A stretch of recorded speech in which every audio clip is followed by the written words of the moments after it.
the top aperture? You.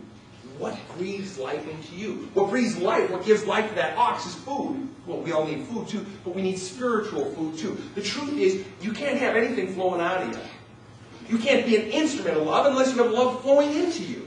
You can't be an instrument of God's peace and of God's joy unless you have God's peace and God's joy flowing into you. So it's an obvious question. What is it in life? What are the things that you engage in life where God flows into you? Where you walk away feeling alive, where you walk away feeling inspired. Because until you have those things, guess what? It doesn't matter how big your aperture is on the bottom. There won't be any way for anything to flow out. You can be the nicest person in the world, and we've all met them, haven't we? Maybe we are them. A martyr mother who gives to her kids. It's sort of the 1950s model of what a mother should be. You give. She's bitter inside. Or the husband that goes to work. I'm doing it for my kids, and I'm doing it for my wife, I hate my work. But I'm doing it for them, And there's a certain nobility in that. But the bottom line is, guess what? You almost have it upside down. I have very few things in life that bring me joy.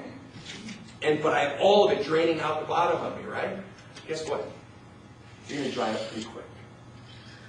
See, it's both. It's not just it all flows out of you. You've got to feel it too. You're the ox that has to have that muzzle off. You need to have God's love flowing into you, because until you do, it will not flow out of you. And so, the question then is twofold. One, in order to be an instrument of God's love in the world, which is what we're about. That's what this church is about. That's what this group of people are about. That is what we're about. To be instruments of God's love in the world. Two things have to happen.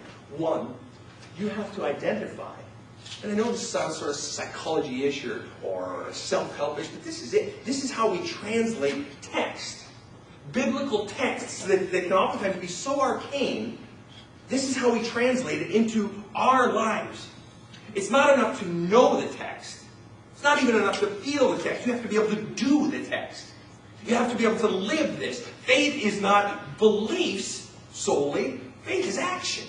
This is a verb. Love is a verb. Jesus' life was a verb, not a noun. It wasn't a thing. It was a life. We are called to a life. We are called to a verb.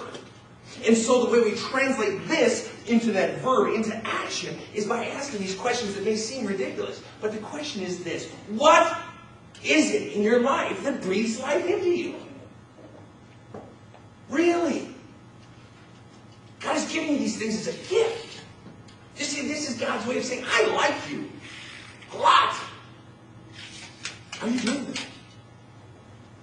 Is that aperture opening on top? Are you ever more and more opening to the flow of God's love into your life? That's question one. That's what it means to love God, to open up to God's presence, to God's activity in your life. And then question two is that lower aperture. Sometimes we need to spread that out over a lot of people. Right now, when I come to worship or when I'm speaking to a group of athletes and so forth, I open that aperture wide because I'm going to hit a broad group of people. When I'm in counseling with one person or with a couple, I tighten that bad boy real tight, that lower aperture. And what happens?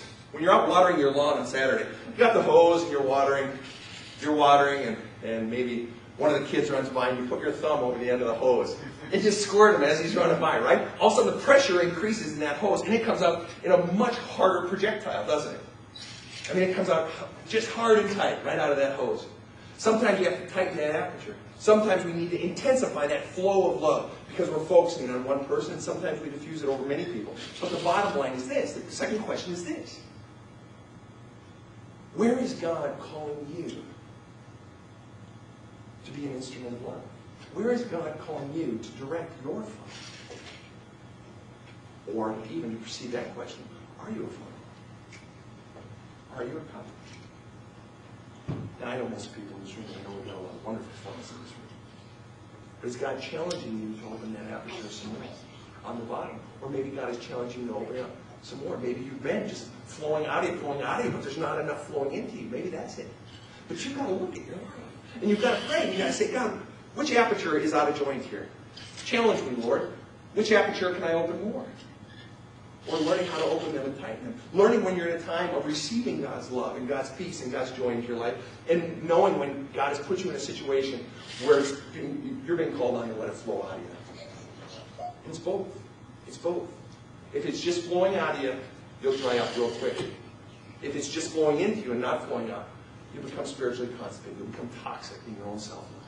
And so the challenge to us this week is to be vessels. Simply be a funnel.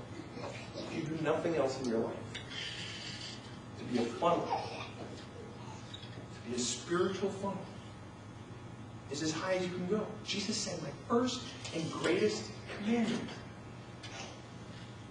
My first and greatest, it's like the other stuff matters, but this is, if you can do nothing else, do this. Open your aperture, allow God's love, allow God's peace, allow all that God is to flow into your life, and open that aperture and allow it to flow out of your life. And I guarantee it, Jesus says, you will never know the joy, you will never know the peace, you will never know the hope, you will never know the love, you will never know the sense of purpose like you know from being a funnel,